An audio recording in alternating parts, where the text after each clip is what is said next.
E aí, família, vamos lá? Tá na hora do vídeo. Milhares de estações de trens sem atendentes no Japão levantam preocupações para pessoas com deficiência. E existe, viu? Tem estações de trens muito pequenininhas que praticamente assim só tem a pessoa que vende bilhete ali, que fica dentro de uma salinha ali para poder passar a informação, mas que ficam nas plataformas, né, para poder ajudar, esse tipo de coisa não tem, infelizmente. Quase metade das estações de trem do Japão estavam sem atendentes em 2019, incluindo cerca de 10% das estações de Tóquio e na província de Osaka, de acordo com dados compilados pelo Ministério de Terras, Infraestrutura, Transporte e Turismo. A porcentagem de postos sem trabalhador de longo dia tende a ser mais elevada nas zonas rurais. Mas também constatou-se que o número de postos, vazios está a aumentar nas zonas urbanas, onde há mais utilizadores. Isso pode afetar o dia a dia de pessoas com deficiência que precisam de apoio para entrar e sair dos trens. O governo japonês está planejando formular diretrizes para determinar como as empresas ferroviárias devem lidar com o problema. Os números marcam a primeira vez que o Ministério revela dados sobre estações de trem sem trabalhadores por prefeitura. Havia 9.465 estações de trens em todo o país no final do ano fiscal de 2019. E 48,2% delas, ou seja, 4.564 estações operavam sem um único funcionário na estação, enquanto o número total das estações ferroviárias no Japão diminuiu em 49 desde o final do ano fiscal de 2001.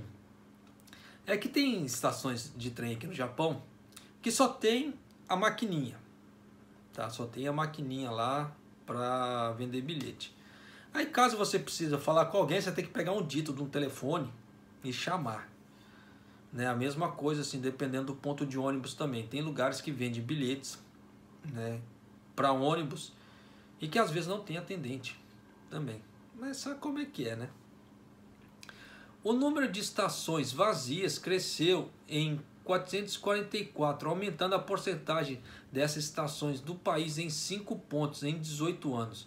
Os números indicam a proporção de postos sem trabalhadores aumentou em todo o país. A prefeitura de Kochi tinha a maior proporção de estações não vazias, no caso, assim, eles falam assim, não tripuladas.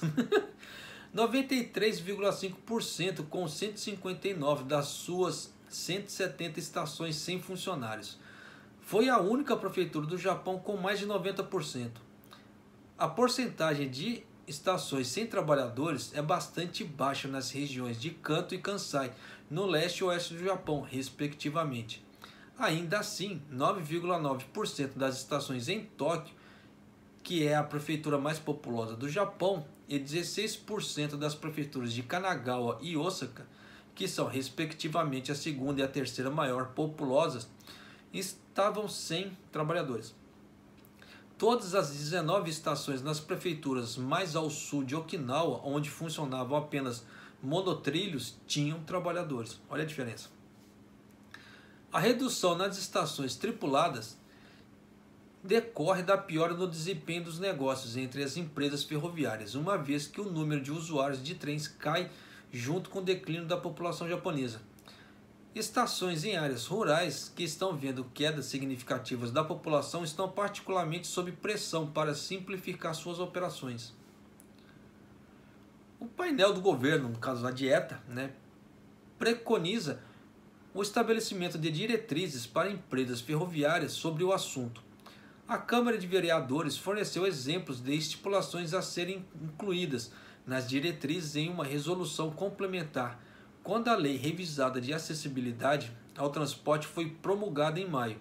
Isso inclui colocação permanente de cuidadores de pessoas com deficiência que precisam de assistência e a preparação de plataformas que permitam que as pessoas com deficiência, eles falam assim, deficiência visual, tá? Que não precisam plataforma que permitam a que as pessoas com deficiência não precisem de ajuda para entrar e sair dos trens por conta própria. Eu acho meio difícil, porque existe aquele vão ali, né, entre o trem e a plataforma. Dependendo, se o deficiente visual bater a bengala ali, dependendo, pode acontecer um acidente, é complicado, ou mesmo enroscar o pé ali na hora que estiver andando, porque os passos, dependendo de um deficiente, são menores do que um passo de uma pessoa que tem a visão. E aí, como é que fica? Mas tem muitas estações sim, aqui no Japão, sem atendentes. Uma vez eu estava pro lado de Mie, né? Em Mie tem um outlet bem conhecido ali. E uma estação perto desse outlet, por incrível que pareça, não tinha atendente nenhum.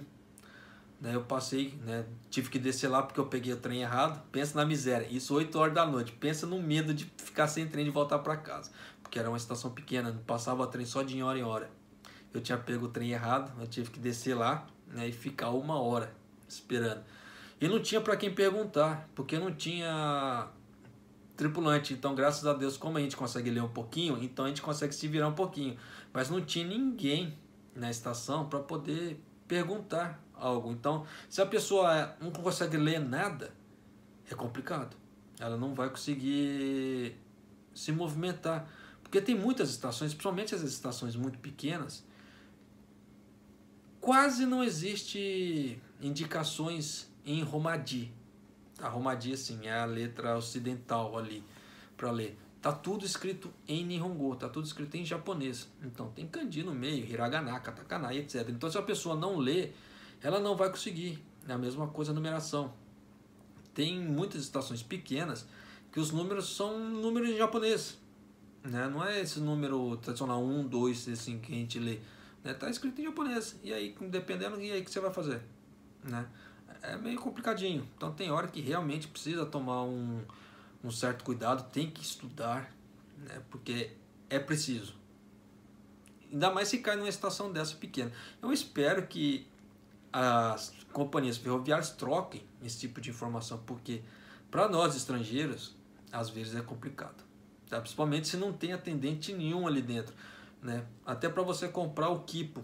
Kipo é o bilhete, né? Dependendo, se você não sabe para onde você vai comprar o Kipo como? Claro que você pode entrar no trem, você compra o Kipo da estação ali que você está e você entra. Depois você desce onde você tem que descer, né, e paga a diferença. Dá para fazer isso. Você paga a diferença ali para pessoa daquela estação, né, na hora. Mas tem pessoas que não sabem disso. E aí, como é que faz, né, para poder você embarcar e desembarcar, etc. Porque tem estações que você precisa do bilhete para você embarcar. Tem estações que não precisa, principalmente essas pequenas, você não precisa do bilhete. Elas não têm as catracas eletrônicas, né? Você entra direto. E aí? Então, são vários poréns e pormenores que, se parar para analisar, trazem uma certa dificuldade. Não só para o deficiente, para nós também, estrangeiros, né? E vamos falar a verdade, você vir para o Japão e não andar de trem não é conhecer tudo da cultura, né? Você vai deixar um pedacinho da cultura japonesa para trás. Porque andar de trem no Japão, além de ser uma aventura, é muito bacana. Você acaba vendo paisagens assim que você nunca imaginaria que você veria de dentro de um trem. Tá? Eu gosto particularmente assim, apesar que eu tenho carteira, tenho carro, ando aqui, mas eu gosto de andar de trem. Eu acho muito bacana. Mas é isso aí, família. Um abraço, até o próximo vídeo.